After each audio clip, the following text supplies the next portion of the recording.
स्वामी माझ्या हातातनं काही चूक झाली आहे का, सॉरी असं मी म्हटलं. आणि मी डोकं टेकले तिकडे. मी लिटरली तिकडे डोकं टेकल्यानंतर माझ्या डोक्यापासून ते पायापर्यंत अशी एक वेगळीच ऊर्जा संचारित झाली शरीरात. काकी म्हणाले, अगं मयुरी, चांदीच्या आहेत त्या पादुका. म्हटलं हो. त्या काय समजायचं नाही आणि तुका पण समजायचं नाही आता काय तारक मंत्राची शक्ती आहे ती, तुमका काय कळणार. आणि तिकडे ते अचानक सिरियस झाले. आम्हाला अचानक फोन आला की असं असं सिरियस झालेत ते म्हणून. आई मला म्हणाली की बघ मयुरी, मला खूप भीती वाटते ते कोणत्या अवस्थेत असतील. पण तुम्ही पण समजू शकता की एक वडील आणि मुलीचं नातं. आणि मी I was so close to my dad. तिकडे ते ICU मध्येच होते. असं नळ्या वगैरे लावल्या होत्या आणि असं म्हणजे ऑलमोस्ट संपलंच होतं. त्यानंतर माझा देव या संकल्पनेवरती खरं सांगायचं तर विश्वास तेवढा नाही बसला किंवा म्हणजे मी तसं एवढं नाहीच म्हणजे झालं. तेवढ्या मोठ्या गोष्टीनंतर तुमचा तो विश्वास कुठे ना कुठे दळमळीत झाला म्हणू शकता तुम्ही की नाही आता काय, नाही वाचवलं ना. मी फक्त एक मुलगी म्हणून माझी इच्छा होती. नवऱ्याला अचानक छातीत दुखायला लागलं एक दिवशी. तो मला म्हणाला की एकच शब्द बोलला की बापरे काय माहिती, मला असं वाटतं की एवढंच आयुष्य आहे की काय माझं. एक शब्द एवढं तर वाक्य बोलला आणि मग मी घाबरले की म्हणजे एवढं ट्रिमेंडस त्याला छातीत दुखतंय. डॉक्टर म्हणाला की कधीपासून हे चाललंय म्हणून. म्हटलं डॉक्टर गेले 3 ते 4 तास असं हे सगळं चाललंय. मला असं वाटलं की त्याला ॲसिडिटी झाली आहे म्हणून हे छातीत दुखतंय. तर डॉक्टर म्हणाले काही त्याला ॲसिडिटी वगैरे झालेलं नाही आहे, त्याला सिव्हिअर मेजर हार्ट अटॅक येऊन गेला आहे. त्याच्या रिकव्हरीच्या पिरियडमध्ये 108 वेळा रोज तारक मंत्र म्हणत त्या स्वामींची एवढी त्यांची मूर्ती आहे त्याच्यावरती अभिषेक करत त्या तीर्थ माझ्या नवऱ्याला प्यायला द्यायच्या.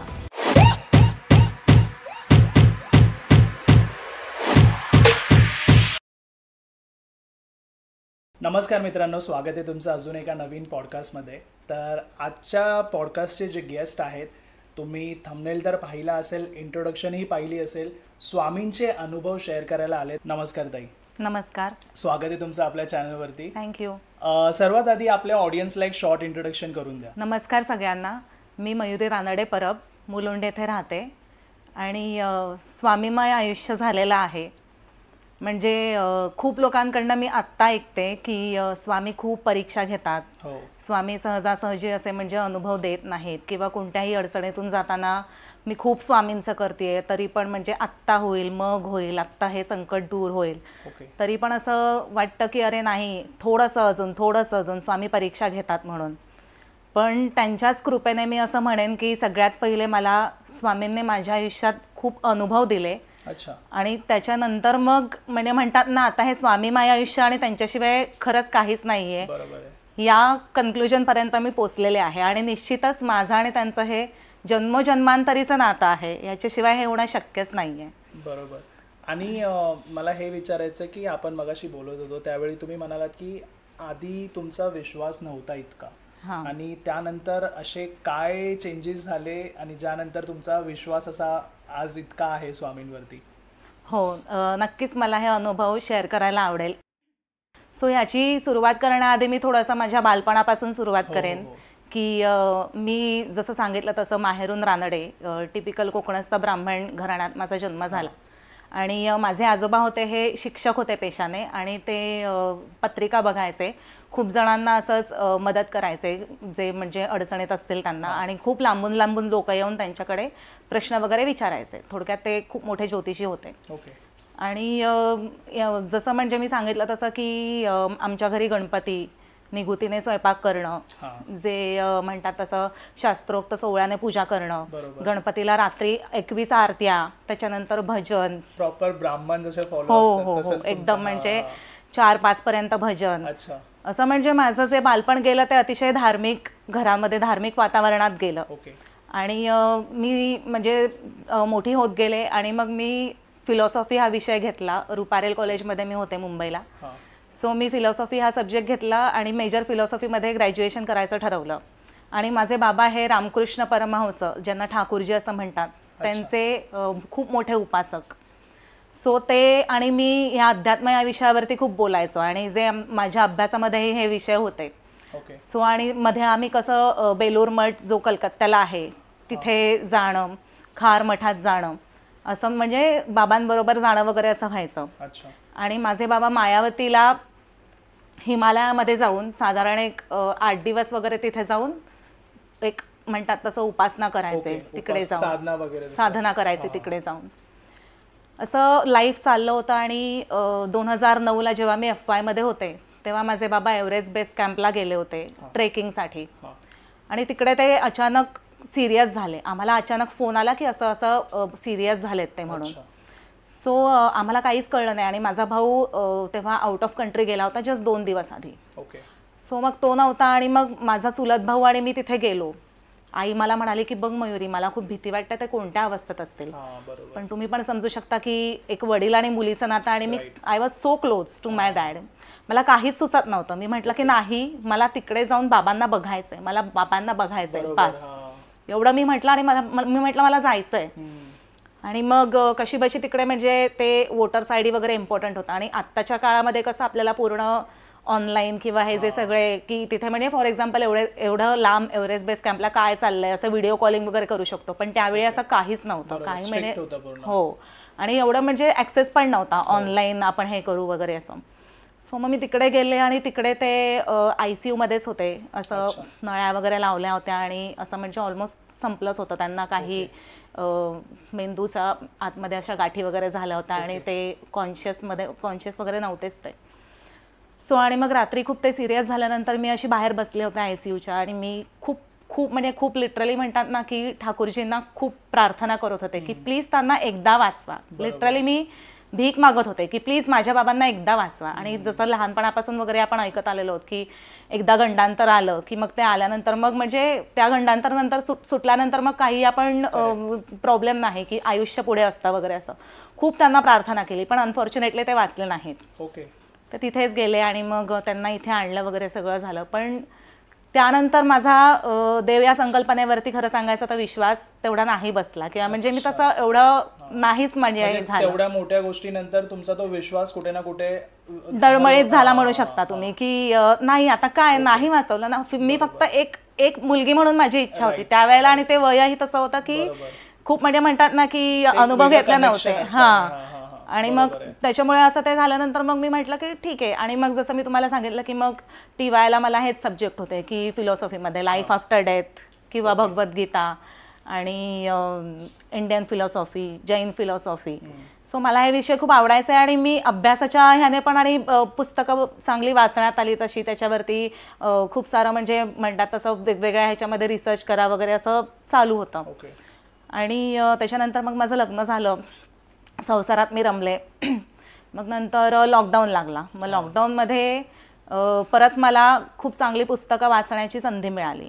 त्याच्यामध्ये एक मी पुस्तक वाचलं डाईंग टू बी मी, अनिता मुरझानी यांचं ते पुस्तक आहे. मराठीमध्येही त्याचा अनुवाद आहे की आणि त्या दिवशी माझा मृत्यू झाला असं त्या पुस्तकाचं नाव आहे. सो त्या पुस्तकामध्ये खूप म्हणजे ज्यांना या विषयामध्ये खरंच खूप इंटरेस्ट आहे त्यांनी हे पुस्तक जरूर वाचावं. की त्या बेसिकली त्या इंडियन आहेत पण त्या कॅन्सरशी झगडत होत्या आणि 24 आवर्स ते 48 आवर्स त्या पूर्णपणे म्हणजे कोमामध्ये होत्या. आणि त्या पूर्ण 360 डायमेन्शन फिरून आल्या. त्यांना त्या अशा बेडवरती पडल्या होत्या आणि डॉक्टरांनी ऑलमोस्ट सांगितलं होतं की ह्या गेल्या आता म्हणून पुढच्या तयारी करा तुम्ही सगळी वगैरे. तर त्यांनी हा पूर्ण त्या स्तरावरती जाऊन बघितलं की माझा नवराचा माझ्यासमोर बसून रडतोय, माझ्या भावाला फोन केला आणि ते हॉलंडमधून येत आहेत, हे सगळं त्यांना दिसत. कोमामध्ये असतानाच त्यांना हे सगळं दिसलं, त्या बघत होत्या.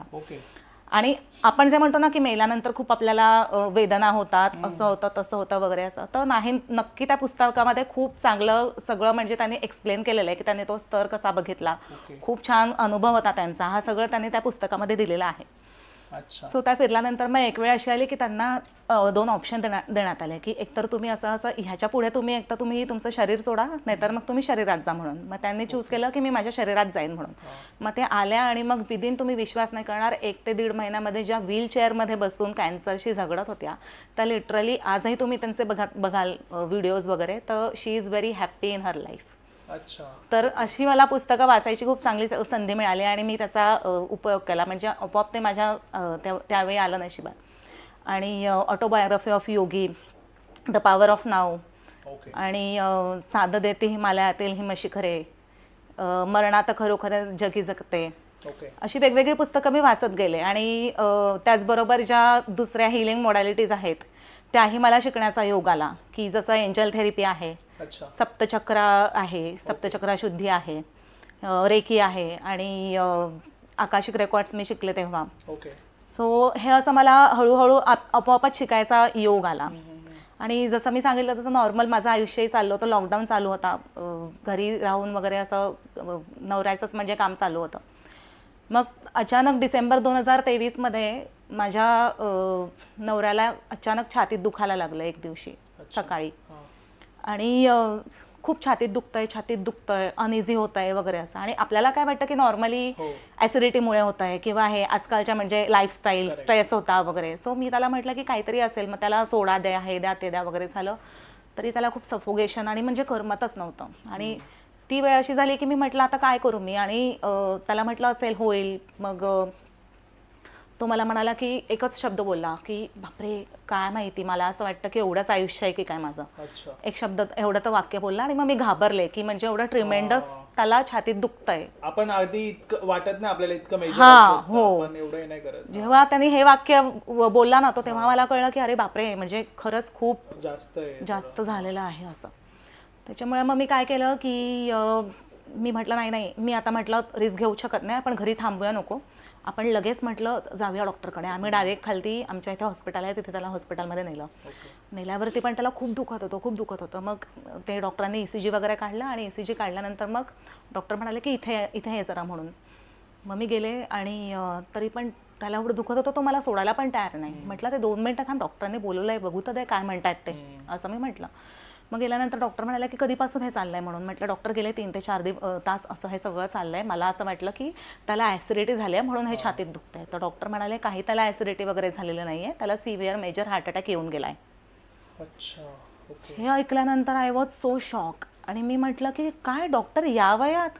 तर डॉक्टर म्हणाले अगं मुलांना 19 आणि 14 वर्षाच्या वयात आज हार्ट अटॅक येत आहेत, ते जाऊ दे, प्रश्न तो नाहीये, पण तुला जर का आत्ताच्या आत्ता त्याला वाचवायचं असेल तर त्याला असं फोर्टिस हॉस्पिटलमध्ये घेऊन जा. तिथे एन्जिओग्राफी आणि एन्जिओप्लास्टी जी पुढची प्रोसेस आहे ती होते, आपल्या इथे होत नाही. तुला ऑन द स्पॉट आत्ताच्या आत्ता त्याला घेऊन जायला लागेल म्हणून. तर मग मी म्हटलं ठीक आहे. आणि मग मी सासू सासऱ्यांना फोन केला आणि ॲम्ब्युलन्समधनं आम्ही घेऊन जात होतो. दादांना ते पेन होत होतं तेव्हा पण? हो प्रचंड, एवढं ट्रिमेंडस पेन ना. म्हणजे आम्ही लिटरली ॲम्ब्युलन्समध्ये पण जात होतो ना तेव्हा मी बसले, माझ्या बाजूला सासूबाई बसल्यात आणि त्याच्या बाजूला त्यांची मैत्रीण बसले. तर तो लिटरली उडत होता की दुखतंय एवढं का दुखतंय. आणि तो क्षण असा होता, तुम्ही विश्वास नाही करणार, मी जसं सांगितलं तसं एवढा काही देवावर म्हणजे स्तोत्र नाही किंवा कोणत्या अशा देवावरती एवढा माझा काही विश्वास नव्हता. मी 2 मिनिटं म्हणते मी काय म्हणू, मी कोणतं स्तोत्र म्हणू किंवा मी काय करू, कोणत्या मी देवाला हाक मारू, असं मला झालं. एक्झॅक्टली. पण मी शांत बसून होते तेव्हा की अरे काय करू असं. मग त्याच्यानंतर आम्ही गेलो हॉस्पिटलमध्ये वगैरे आणि जी त्याला म्हणजे वेळीच ती ट्रीटमेंट मिळाली सगळी. त्याची एन्जिओग्राफी आणि प्लास्टी झाली दुसऱ्या दिवशी वगैरे झाली. आणि म्हणजे he was out of danger, काही प्रॉब्लेम नव्हता. आणि म्हणजे झालं ते व्यवस्थित. पण त्याच्यानंतर जे ऑब्व्हियसली जे पथ्यपाणी वगैरे होतं ते करायला डॉक्टरांनी सांगितलं. आणि 2 दिवसामध्ये त्याला डिस्चार्ज वगैरे मिळाला. बाय द टाईम माझ्या नवऱ्याची जी सख्खी काकी आहे त्यांचा मला फोन आला की मयुरी जरा 2 मिनटं बोलायचं आहे, फ्री आहेस का. म्हटलं हां बोला ना काकी. आणि त्या डॉक्टर आहेत. तर त्या मला म्हणाल्या की मयुरी बघ हे जे सगळं चालू होतं तर तेव्हा मी सांगितलं नाही तुला, पण जे म्हणजे आदित्यला पेन होत होतं किंवा जे त्यांनी सगळे नंतर रिपोर्ट्स वगैरे बघितले ना, तर ते म्हणाले की ह्याच्यामध्ये खूप मेजर कॉम्प्लिकेशन्स यायचे 100% चान्सेस होते. फक्त आणि फक्त त्याला स्वामींनी वाचवलेलं आहे, हे त्या बोलल्या.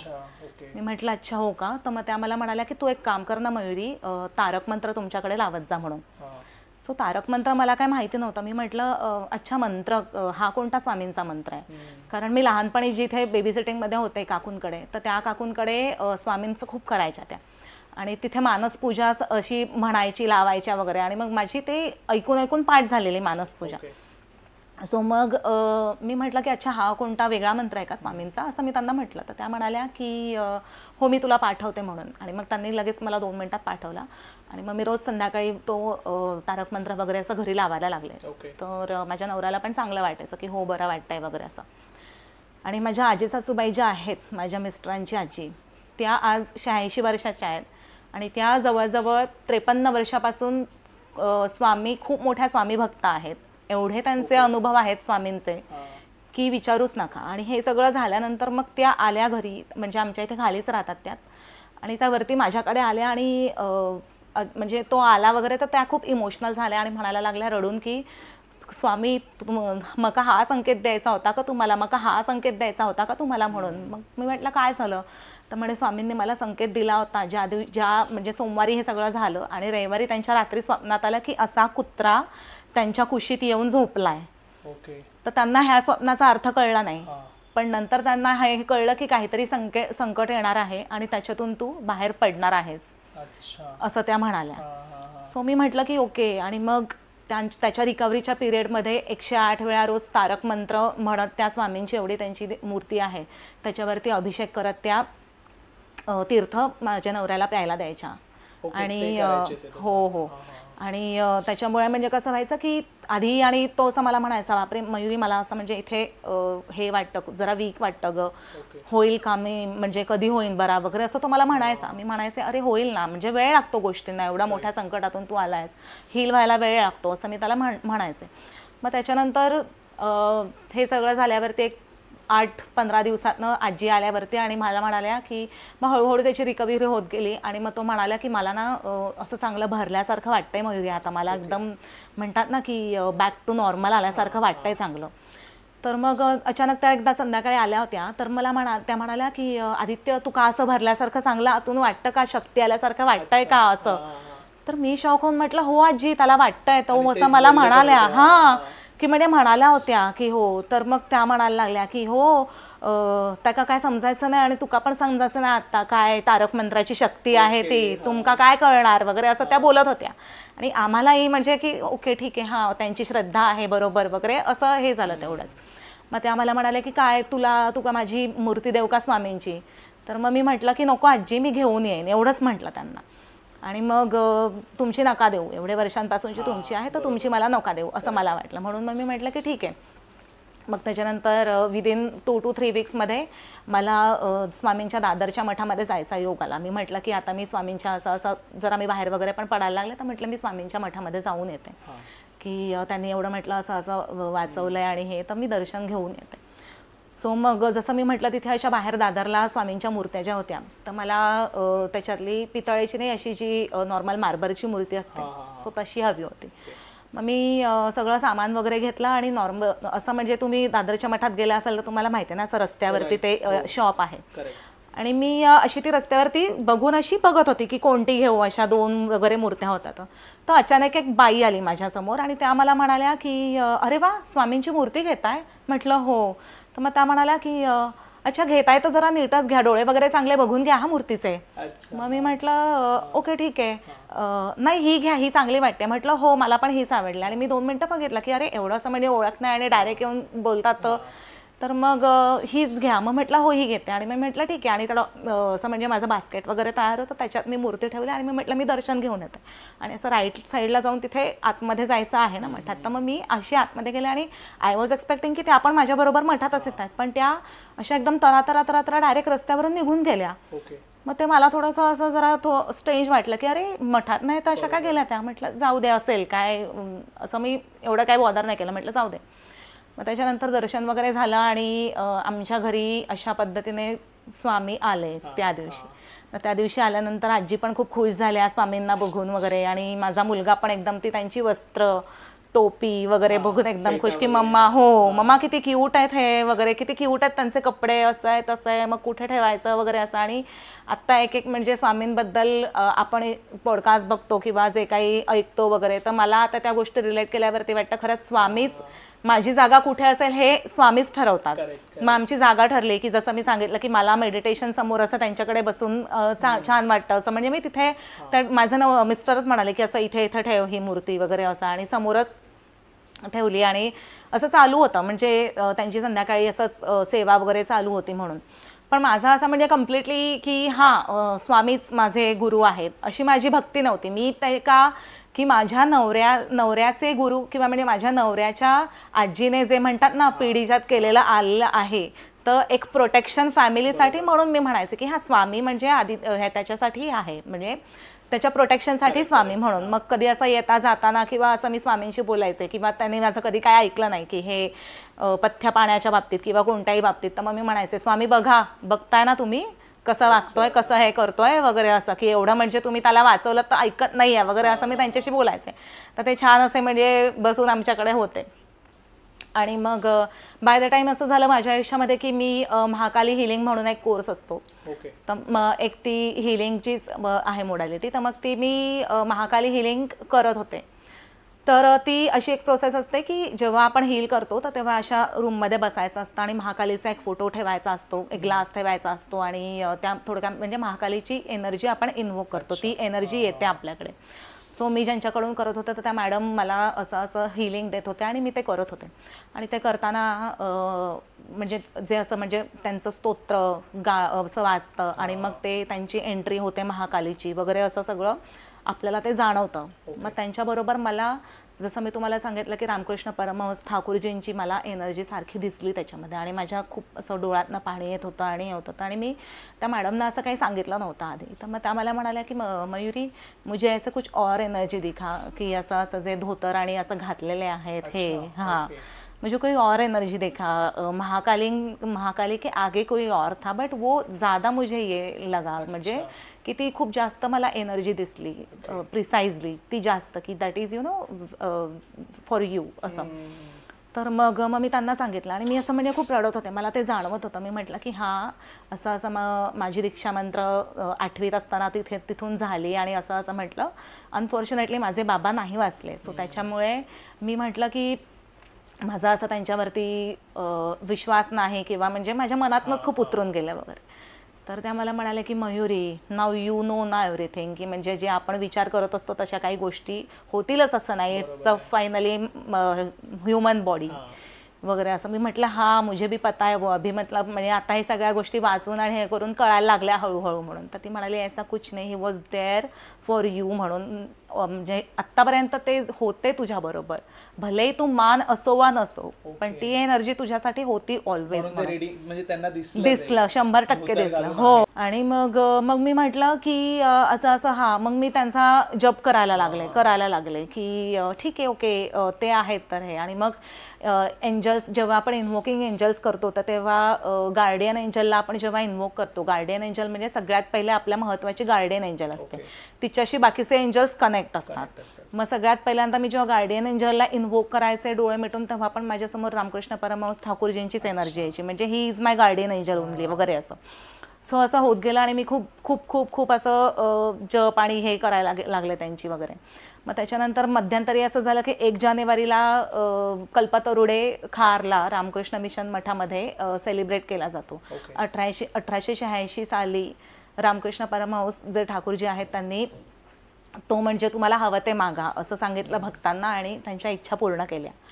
सो मग मी असंच गेले होते आणि तिथे एक संन्यासी आहेत स्वामीजी तिकडे, तर त्यांची सध्या एकदम तब्येत बरी नसते आणि ते हॉस्पिटलमध्ये होते. तर मी त्यांना म्हणजे वडील असताना आम्ही खूप जायचो वगैरे, आता ते खूप ओल्ड एज झाले, तर मी त्यांना पाया वगैरे पडले आणि मी म्हटलं की स्वामीजी कुछ संदेश आहे क्या? ते म्हणाले हां ठाकूरजी को फूल चढा के बात खतम करू, एवढंच मला म्हणाले. तर मग मी म्हटलं की म्हणजे हे का असं का म्हणाले ते मला काही कळलं नाही. मी म्हटलं ठीक आहे नॉर्मल. मग मी त्यांना जसं सांगितलं तसं आपलं हार फुलं वगैरे हे केली, प्रसाद वगैरेचे स्वीट वगैरे नेलं तर ठेवलं आणि मग म्हटलं आले मी घरी. आणि त्याच्यानंतर मग बाय द टाईम इथं ठाण्यालाच रामकृष्ण सोसायटी म्हणून आहे, तर त्या सोसायटीमध्येच रामकृष्ण परमहंसांचं एक मंदिर आहे. पण त्या सोसायटींचं आणि त्यांचं असं काहीतरी समाऊ क्लॅशेस आहेत का काय मला माहिती नाही, पण ते असं मंदिरात सगळ्यांना जाऊन देत नाही. तर मी गेले आणि मी म्हटलं की मला फक्त असं तिकडे दर्शन घ्यायचं आहे. नाही असं आम्ही पाठवत नाही, तुम्ही बाहेरनंच दर्शन घ्या वगैरे असं त्यांनी सांगितलं. असं म्हणजे जरा एकदम ते रूडलीच बोलले. तर मग मी म्हटलं की अरे ठीक आहे. आणि मला खूप वाईट वाटलं. मी म्हटलं की म्हणजे एवढं मी जर का आले तर का मला असं ठाकूरजी करतायत, जर का मी एवढ्या म्हणजे जवळ मनापासून आले तर का मला साधं फक्त दर्शन पण का नाही करून देते तसं. आणि हे मी असं बोलता बोलता फक्त माझ्या मामाला सांगितलं की माझा मामा पण त्यांचा खूप भक्ती करायचा, त्यांचं इवन त्यांच्याकडनंच इन्स्पायर्ड होऊन माझे बाबा करायला लागले. आणि मग बाय द टाईम मला वर्षातनं एकदा मी अक्कलकोटला जाऊन दर्शन घेणार स्वामींचं असं मी ठरवलंच होतं.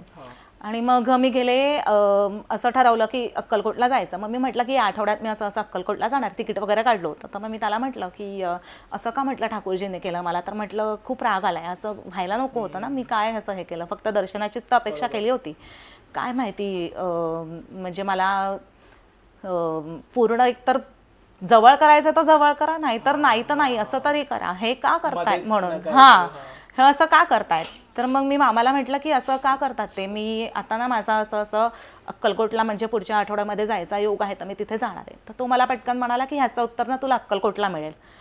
म्हटलं हो का, नक्की मिळेल का. तो म्हणाला हो मिळेल ना. आणि असं झालं. मग त्याच्यानंतर मी अक्कलकोटला गेले. मी आणि ह्याची माझ्या नवऱ्याची जी काकी आहे, दुसरी काकीमधली, तर ती आणि माझा मुलगा असं आम्ही अक्कलकोटला गेलो.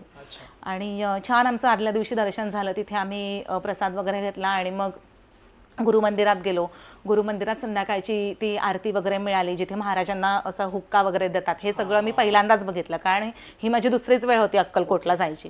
लहानपणी वगैरे आम्ही गेलेलो त्या काकू बरोबर, ती म्हणजे तेव्हा तर काही एवढं समजतच नव्हतं, पण असं कळायला लागल्यापासून जे गेले ते गेल्या वर्षी आणि यावर्षी असं मी अक्कलकोटला दुसऱ्यांदाच गेले होते. तर मी आरती वगैरे बघितली आणि प्रसाद वगैरे घेतला. आणि मग दुसऱ्या दिवशी सकाळी तिकडे असा एक कॉमन अभिषेक असतो हे असं मला कळलं, म्हणजे त्यांच्या इकडनं. आणि मी म्हटलं, काकी मला म्हणाले की आपण अभिषेक करूया मयूर इथे. म्हटलं हो चालेल ना, करूया नक्की वगैरे. असं आमचं ठरलं की दुसऱ्या दिवशी 7-7:30ला तो अभिषेक असतो. मग नॉर्मल त्याची जी काय पावती वगैरे फाडायची असते ती आदल्या दिवशी फाडली. आणि मग आम्ही दुसऱ्या दिवशी सकाळी उठलो. उठताना मला काकी म्हणाले की जायचं आहे ना मयुरी म्हणून. तर मला थोडासा म्हणजे थकवा म्हणा किंवा असं एक आळस आल्यासारखं, किंवा मी म्हटलं की जाऊ दे, नाही तर काकी तुम्ही जाऊन येता का.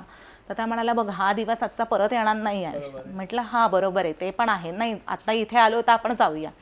मग आम्ही छान तयार होऊन मग गेलो तिथे अभिषेकाला. आणि वटवृक्षाच्या तिथे मेन असा तुम्ही जर का बघितलं असेल तर तो गाभारा आहे. तर त्या गाभाऱ्याचं तेव्हा त्या वेळेला म्हणजे असं जवळजवळ एक 35 ते 40 लोक असू आम्ही, की ज्यांनी त्या पावत्या फाडलेल्या असतात त्यांना असं अभिषेक करायला बसवतात. आणि अभिषेक सगळ्यांचा म्हणजे येऊन फक्त तुम्हाला गोत्र विचारणार, तुमचं नाव विचारणार. आणि मी बघत होते की अतिशय म्हणजे मी ते सगळं पहिल्यांदाच बघत होते की सुंदर असं म्हणजे सगळा तो चांदीचा गाभारा आणि छान म्हणजे असं स्वामी समोर बसलेत, पूजा चालली आहे. आणि कोणी काय काय असं म्हणजे म्हणतात ना की जपाची माळ, पोथी, जे असं म्हणजे आपलं जे वापरणारे जे साहित्य असतं ते एक श्रद्धास्थान म्हणून समोर देत होते स्वामींच्या इथे लावायला, चरण स्पर्श करण्यासाठी देत होते ते. आणि तिकडे गुरुजी पण खूप छानपैकी महिम्न पारंते परं मयुदिशो यज्ञ सदृशी म्हणजे जो हे मंत्र आहे ह्याचा ते म्हणत होते, शिवमहिम्न स्तोत्र म्हणत होते. आणि हे सगळं चाललेलं खूप म्हणजे भावनेने ते म्हणत होते, हे शिवमहिम्न स्तोत्र महिम्न पारंते. मग मी बघत होते छान पूजा चालली आहे आणि हे चाललंय वगैरे असं सगळं. आणि चला हे साधारण सगळी जी प्रोसेस होती ती एक 20 ते 25 मिनिटांची होती. आणि मग हे 20 ते 25 मिनिटांची प्रोसेस झाल्यावरती झाला अभिषेक, चला वगैरे असं सगळं करत उठायला लागले. मग तेवढ्यातच मला ते जे गुरुजी होते त्यांनी 5 मिनिटं थांबा अशी खूण केली. सो मी म्हटलं की मी, कारण की काही संबंधच नव्हता ना तसा की मला थांबायचा काही हे विषयच नव्हता तसा, म्हणून मी म्हटलं मी. तर ते म्हणाले की हो म्हणून. मग मी म्हटलं ठीक आहे. मग आणि काकी ज्या होत्या माझ्याबरोबर होत्या त्या समोर होत्या, त्यांना बसता येत नव्हतं म्हणून. तर मला त्या म्हणाल्या चल पटकन आपल्याला असं पुढे गर्दी मिळेल तर नाश्ता वगैरे करायचा आहे. म्हटलं नाही 5 मिनिटं थांबा काकी, त्यांनी थांबायला सांगितलं आहे. त्या म्हणाल्या कोणी थांबायला सांगितलं आहे. म्हटलं तिकडे गुरुजींनी थांबायला सांगितलं आहे. अच्छा हो का, जा विचार त्यांना काय झालं असं मला म्हणाल्या. तर म्हटलं हो. मग त्या म्हणाल्या थांबा असं करून त्यांची आतमध्ये पूजा चाललेली. आणि बाय द टाईम ही अशी खूप गर्दी असते, तुम्ही पण बघितलं असेल. तर ती लाईन अशी त्यांनी सोडली होती कम्प्लिटली. मग ते दर्शनाची लाईन सोडली होती आणि आम्ही असं बाजूला उभे होतो. मग त्याच्यानंतर त्यांनी आतमध्ये बोलवलं आणि मला म्हणाले की डोकं टेका इकडे. आणि ते असं म्हणाल्याबरोबर स्वामी कसं एकदम काही लोक असं म्हणजे मी फक्त आत्तापर्यंत ऐकलं होतं की खूप कडक शब्दात पण स्वामी तुम्हाला संदेश देतात किंवा बोलतात. सो मला तो तसा पहिला अनुभव झाला. मी म्हटलं की अरे बापरे, स्वामी माझ्या हातातनं काही चूक झाली आहे का, सॉरी असं मी म्हटलं. आणि मी डोकं टेकले तिकडे. मी लिटरली तिकडे डोकं टेकल्यानंतर माझ्या डोक्यापासून ते पायापर्यंत अशी एक वेगळीच ऊर्जा संचारित झाली शरीरात. आणि मी म्हटलं अरे वा. आणि मी असं वर बघितलं तर अतिशय तेजस्वी स्वामींचं रूप मला दिसलं. ते दिसल्यानंतर मग मी अशी उठले आणि ते गुरुजी आतमध्ये गेले होते आणि बाहेर आले. आणि आपण कसं बायका नॉर्मल अशी ओटी पुढे करतात, म्हणजे ओटी वगैरे घ्यायला पदर पुढे करतात. तर तसं मी असं पुढे केलं. मला काय वाटलं की काहीतरी असं नारळ वगैरे किंवा काहीतरी घेऊन येतील, तर मी असा पदर पुढे केला. तर त्यांनी जाऊन मला फुलांच्या आतमध्ये पादुका अशा माझ्या पदरात दिल्या. अच्छा. हां. आणि मग 2 मिनिटं मला कळलंच नाही. ह्या पादुका दिल्यानंतर मी असं त्यांच्याकडे बघितलं आणि मग अशी येऊन आले म्हणजे मागे. आणि आपण मागे येऊन परत असं मागे फक्त हे करतो ना, तसं मी परत मागे बघितलं दर्शन घेण्यासाठी. मी परत मागे बघितलं तर त्यांनी परत बोलवलं, इकडे या परत म्हणून. हो, परत. मग मी गेले. तर मग परत त्या आतमध्ये गेले आणि त्यांनी नारळ आणि हार आणि फुलं मला दिली, परत दिले आणि मला म्हणाले पूजा करा त्याची, उद्या गुरुवार आहे ना. म्हटलं हो नक्की, थँक्यू असं मी बोलले आणि आले. असं फिरून आलो. मग मी काकीला असं मागे बघितलं आणि मी म्हटलं काकी काय होतं हे. काकी म्हणाल्या अगं मयुरी चांदीच्या आहेत त्या पादुका. म्हटलं हो. सो मग काहीच कळत नव्हतं असं, म्हणजे लिटरली माझ्या डोळ्यातनं नुसते आनंदाश्रू असे आले. आणि मी काकींना असं येऊन म्हटलं की काकी आपण जरा 2 मिनिटं बसूया. आणि जे असं म्हणतो ना, जसे आपल्याला दुःखद धक्के असतात तसा सुखद पण धक्का पचवणं म्हणतात, तसं जरा 2 मिनिटं वेळ लागतो ना. तसं मग मी म्हटलं की काकी आपण जरा 2 मिनिटं बसूया. आणि मग ते मागे असं जे रुद्राक्षांनी स्वामी केलेले आहेत ना, तिथे अशा 3 चेअर होत्या. तर तिथे मी बसले आणि माझ्या बाजूला काकी बसल्या होत्या, मुलगा होता. तर मग तिकडनं आणि अचानक एक असा वारकरी दिसणारे एक गृहस्थ आले, टोपी घातलेली, असं गंध लावलेले. आणि मग ते आले माझ्यासमोर आणि मला म्हणाले पादुका दिला ना तुम्हाला. म्हटलं हो. तर मला म्हणाले की नीट सांभाळून ठेवा, इथे कोणाला काही असंच मिळत नाही, तुम्ही खूप भाग्यवान आहात असं ते म्हणाले आणि ते गेले. मी म्हटलं हो वगैरे. मग नंतर आमची रात्रीची ट्रेन होती आणि मग ती जी ट्रेन म्हणजे घरी मुंबईला आलो आम्ही. आणि आल्यानंतर मग मी ऑब्व्हियसली आजींना सांगितलं की आजी असं असं झालं की पादुका मिळाल्या आणि असं असं ते येऊन गेले आणि त्यांनी मला सांगितलं म्हणून. तर आजी म्हणाल्या अगं तो कोणी वारकरी बिरकरी नव्हता, स्वामीच होते ते, स्वामींनीच तुला सांगितलं म्हणून सांभाळून ठेवायला. हो. तर मग मी 2 मिनिटं बघत राहिले आणि मी म्हटलं ओ शेट, जे माझ्याबरोबर घडतंय त्याचा मी एवढा सिरियसली विचारच नाही केला. आणि जे मी माझे एपिसोड आठवले की मी जे दादरच्या मठामध्ये जी मूर्ती बघताना ज्या बाई आल्या त्यांनी मला सांगितलं, तो पण स्वामींचाच संदेश होता. त्यांच्या थ्रू स्वामी मला येऊन म्हणाले ही मूर्ती घ्या आणि ते तरा त्या बाई निघून गेल्या. आणि त्याच्यानंतर आज हे की असं पादुकांनी सांगितलं हो.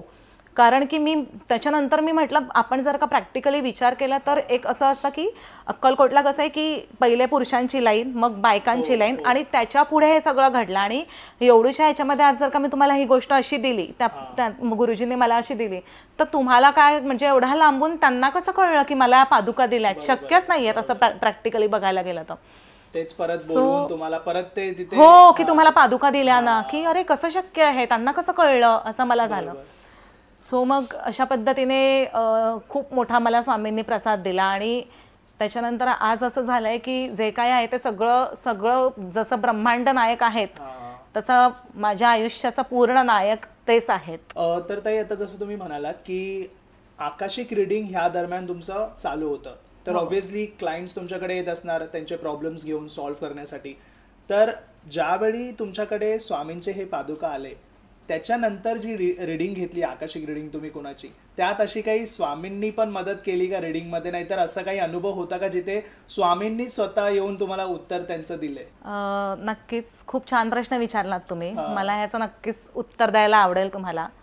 अर्थातच जर का ब्रह्मांड नायक त्यांच्या मेन स्थानावरून मला ज्या प्रसादरूपी पादुका मिळाल्या आहेत त्यांच्यासमोर आपण हे आकाशिक करणं, त्यांच्याकडून नक्कीच 100% मला खूप अजून वेगवेगळे अनुभव आले आणि त्यांच्याकडून मला उत्तरं मिळाली.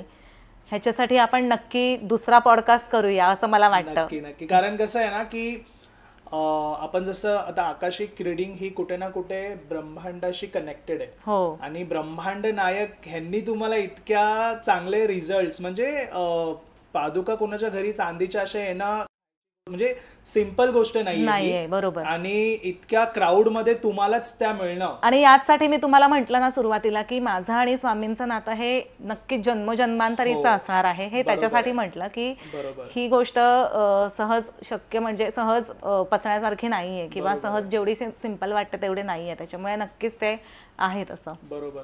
आणि मेन म्हणजे कुठल्या पण स्त्रीला त्यांचे पती हजबंड हे आपण जसं म्हणतो सौभाग्य असतं आणि ते जपणं खूप इम्पॉर्टंट. आणि त्या प्रसंगामध्ये स्वामींनी तुमची ज्या प्रकारे मदत केली, हो आपण जसं इनकम्प्लीट लाईफ असते एकेकांची, पण तुमची लाईफ कम्प्लीट आहे आता. आणि स्वामींच्या आशीर्वादाने म्हणजे ही आपण बोलू तेवढं कमी आहे. आणि मी म्हणून सांगितलं ना की दरवेळेला म्हणजे इतरांकडून मी ऐकलं की खूप परीक्षा घेतात स्वामी, खूप परीक्षा घेतात स्वामी, एवढं म्हणजे हे करत नाहीत वगैरे.